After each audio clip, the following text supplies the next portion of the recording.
Off the coast of Long Beach, California, four small islands sit in the harbor like something out of a resort brochure. Palm trees sway along the edges, and colorful, modernist towers rise above the waterline. The waterfalls provide acoustic camouflage, and the towers muffle the drilling equipment. Every palm tree and colorful facade is a component of a multi-million-dollar disguise. Look closer at this aerial view, and the truth is visible. The entire landmass is a manufactured shell. Beneath the trees, the islands are honeycombed with heavy industrial machinery, quietly drawing crude oil from one of the most productive geological formations in North America.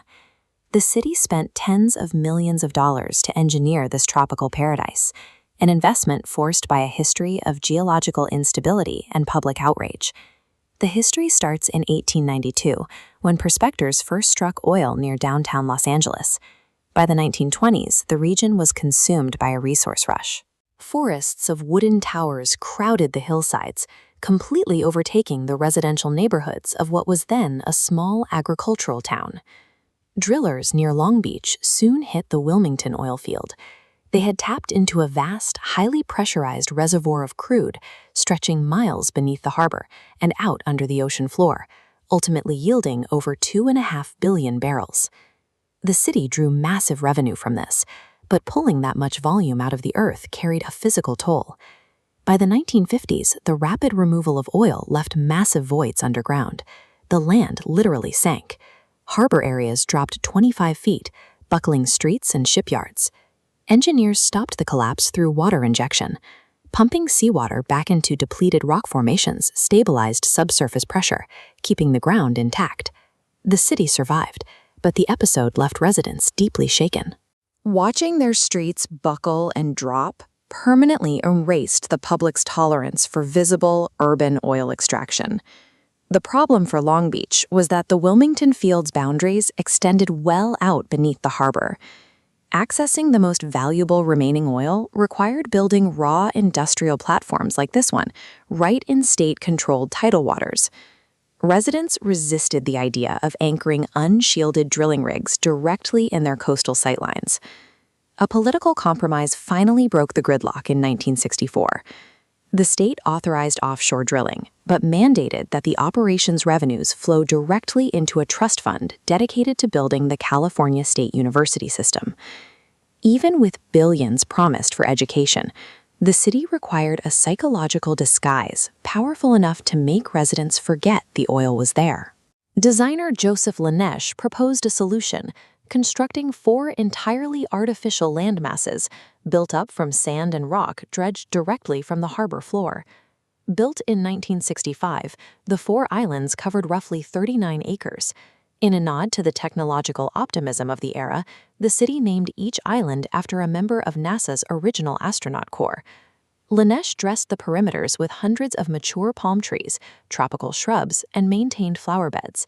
These created a resort silhouette that effectively masked the operations from anyone looking from the beach. But visual camouflage couldn't solve the acoustic problem. Industrial drilling generates a persistent mechanical roar that travels easily across open water. These towers are acoustic shells, clad in panels engineered to absorb and deflect the high-decibel noise of the heavy iron drill rigs hidden inside. He also installed cascading waterfalls. These act as broadband white noise generators, designed to drown out the low-frequency rumble of the machinery. To maximize output from these tiny plots, operators used directional drilling. The surface equipment drove well strings that angled outward like roots, allowing them to tap a massive underground area from a highly confined space. The project performed better than initial projections. By integrating landscaping and acoustic engineering, the city maintained a billion-dollar industrial presence in plain sight.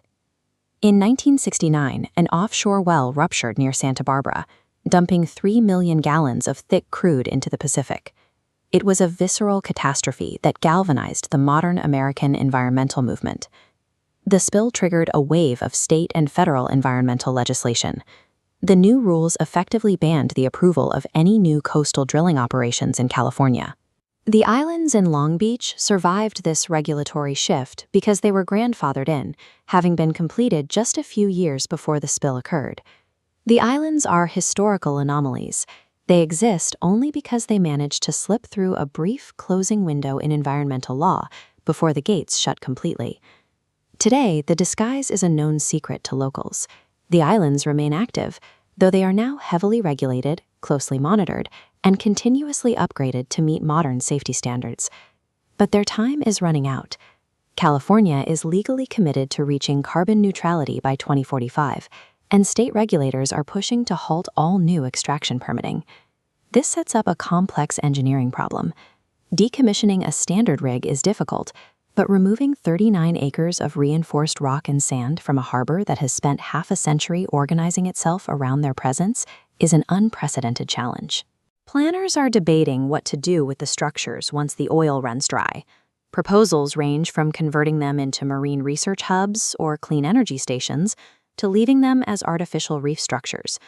Long after the extraction stops, these landmasses will likely remain anchored in the harbor, a physical monument to the elaborate lengths society will go to obscure its reliance on fossil fuels.